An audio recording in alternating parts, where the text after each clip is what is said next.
namang kasalanan magmahal ng dalawa. Hindi ko rin naman to sinasadya. Kung pwede ko lamang ibalik ang panahon, sana hindi ko na ginawa yun.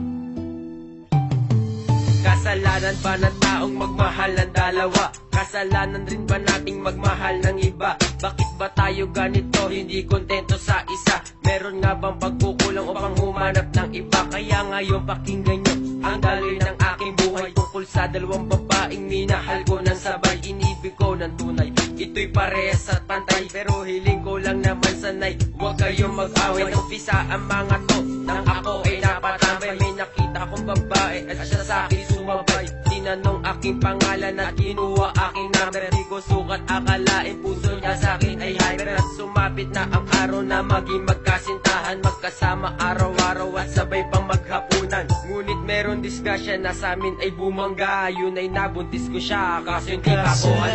Kasalanan bang magmahal ng dalawa? Di ko naman sinasadya.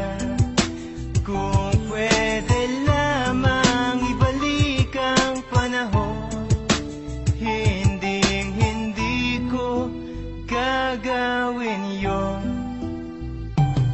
May dumating na okasyon, birthday ng isa kong pinsanan. Punta ako doon at kami ay naginuman. Ang dami mga bisita, kaibigan at mga tropa. Ang dami ring babae at baklang mga paronda. At may tropang dumating, may dala-dalang babae. Ito'y napakaganda, ang pula na mga labi. Yung tuloy ay nabigane, ang isang katulad ko. Agad-agad ang nilapitan, isip ko ay tuliro. At may epekto na ang alak dito sa aking sarili. Di na ako nahihiya at di na mapakali. Palakasan ng loob, agad akong nagpakilala. Ay salamat, buti na lang, di niya ako dinedma. Isang tanong, isang sagot, ito na aking banatan. Bumigay na siya, agad di na ako pinahirapan. Di rin sumagi sa aking isip na ako ay may asawa. At pagising sa umaga, doon ko lang ito naalala. Kasalanan bang magmahal ng dalawa?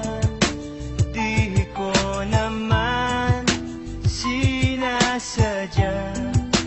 Kung pwede lamang ibalik ang panahon, hindi ko gagawin yon.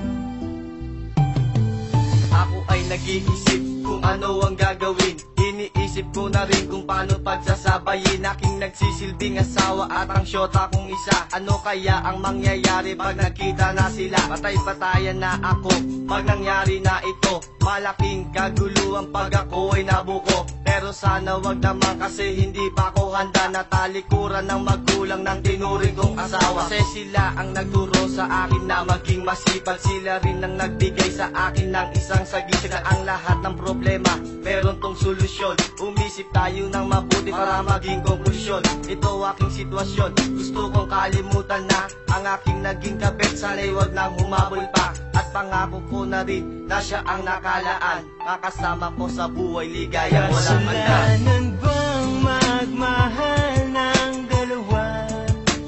Di ko naman sinasadya.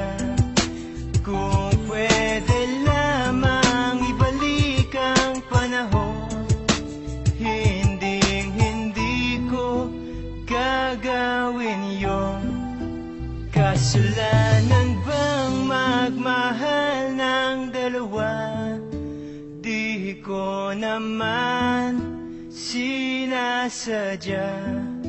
Kung pwede lamang ibalik ang panahon, hindi ko gagawin yon.